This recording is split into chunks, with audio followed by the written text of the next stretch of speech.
Salut la team, j'espère que vous allez bien. Aujourd'hui, décor différent, on est dans la voiture, donc vu que je suis bientôt en déplacement, je voulais me permettre de faire une petite vidéo, vous savez, sur le film qu'il y a eu hier sur la famille Daval, hein, cette affaire assez dingue, assez cruelle même, pour vous parler de ce film que j'ai vu. Alors moi, ce que j'ai bien aimé déjà au niveau du film, c'est déjà bien qu'ils aient fait un film qui reprend cette affaire, aussi rapidement quand même, parce que souvent les films qui reprennent les affaires, c'est souvent des années après.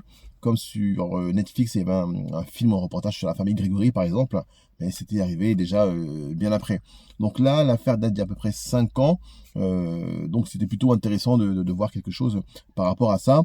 Ce qui fait en plus un peu le parallèle sur la famille Jubilard, sur ce monsieur, qui a à peu près les mêmes circonstances.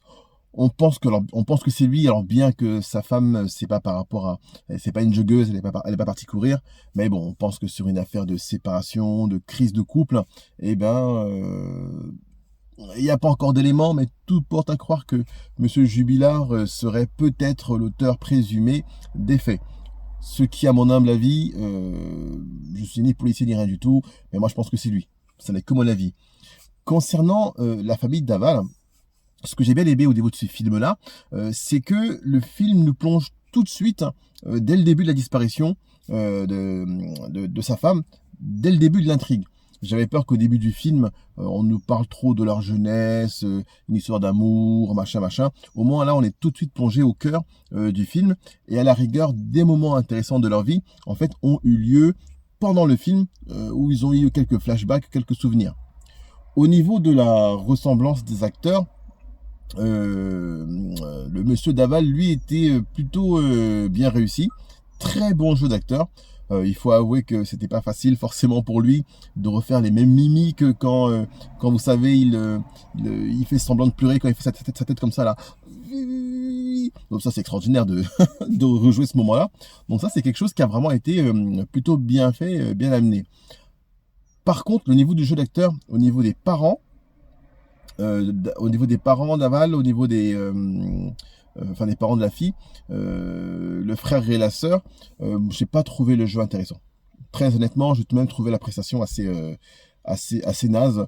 Au niveau des émotions, ça sent jouer la comédie, on sent que c'est des acteurs. Ça manquait je dirais, de profondeur dans le jeu d'acteur. Je pense à une scène notamment quand les policiers annoncent à la famille que leur fille est morte. Il n'y a eu aucune émotion. Ce qui devait pourtant être un moment tragique du film, un moment tragique de leur vie, j'ai eu aucune émotion. Je ne sais pas comment ça s'est passé en vrai, mais à mon sens, quand on annonce le décès de ses enfants, la mère elle a juste dit j'espère que vous allez retrouver celui qui a fait ça.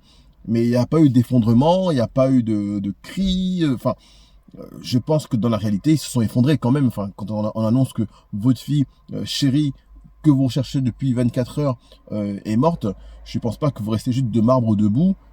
Et puis tout de suite, il faut consoler le monsieur Daval, quoi. Donc voilà, le jeu d'acteur était un peu... J'ai pas aimé le jeu d'acteur. Par contre, ce qui était intéressant, plutôt que de refaire le film en parlant de l'affaire, parce qu'on a tous suivi l'affaire, donc on sait à peu près à quoi ça ressemble, j'ai bien aimé qu'ils axent le film plutôt sur l'enquête en elle-même. Ça, c'était intéressant. Ça devenait donc une sorte de thriller policier où on voyait un peu comment ça s'est passé, où ils ont ramené les preuves, où ils ont ramené les choses qui ont permis de retrouver finalement, enfin de confondre Monsieur Daval dans sa culpabilité. C'était vraiment intéressant de voir aussi, de creuser le personnage de Daval, de voir comment il est, de voir le fait qu'il nie, et même quelque part, il le nie tellement bien qu'on a le sentiment qu'il finit par lui-même croire à ses propres mensonges, par lui-même croire que finalement il n'a pas tué sa femme et que c'est bien quelqu'un d'autre qui l'a fait. Donc ça, j'ai vraiment bien aimé ce côté-là, vraiment plutôt sur l'intrigue policière, de savoir comment est-ce qu'ils vont le confondre, comment est-ce qu'ils vont amener des preuves, avec un côté assez intéressant, parce que quand ils sont arrêtés, Monsieur Daval, en fait, il n'avait que 48 heures de garde à vue. donc 24 heures qui ont été renouvelées une deuxième fois. Donc 24 plus 24 pour faire 48 heures. Et qu'on apprend que si, au bout des 48 heures, il n'avait toujours pas avoué, eh ben, il y avait un risque que il s'en sorte, tout simplement. Donc ça a été plutôt bien amené. Ça a été quelque chose qui a... Je vais faire parce qu'il y a des cris d'enfants pour ne pas être gêné dans notre petite discussion. Donc voilà, ça a vraiment été quelque chose qui a été bien fait, bien amené. Moi, j'ai bien senti vraiment le trip policier, l'intrigue. Donc ça, c'était intéressant. Les policiers ceux qui jouent le rôle des policiers ont très bien joué leur rôle. Vraiment rien à dire. L'acteur qui a joué Daval, parfait. Mais par contre, c'est les parents, le frère et la sœur, j'arrivais pas à y croire. Dans leur jeu d'acteur, franchement, pourtant celle qui joue la mère de celle qui joue la mère, bon, c'est une actrice connue, mais ça m'a absolument rien inspiré. J'ai vraiment trouvé le jeu d'acteur nul. Très clairement, le jeu d'acteur des parents était nul. Je n'y croyais pas une seconde, quoi. Et si je ne savais pas que c'était une histoire vraie, bon, j'aurais dit, voilà, c'est un film très moyen, des acteurs pas très impliqués par le dossier.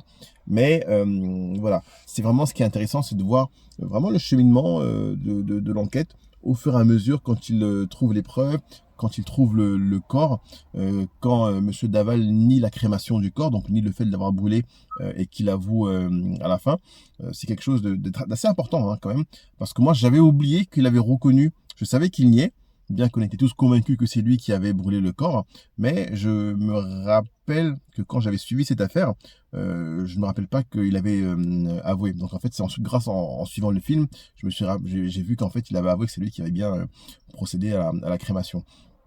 Donc ce qui est intéressant, c'est vraiment de voir encore l'être humain, ce qu'il est capable de faire, parce que ce monsieur Daval, c'est un monsieur quelconque, avec ses traumatismes de sa vie, mais finalement, qui n'a pas eu une enfance, parfois, certes, parfois on a des enfances heureuses, mais on a tous des moments un peu tragiques, ou une relation difficile avec son père, ou sa mère, ou avec son frère, ainsi de suite. Donc quelque part, le fait d'avoir souffert de ceci, de cela, ça ne peut pas toujours être un justificatif pour dire, voilà, comme il a souffert pendant son enfance, machin.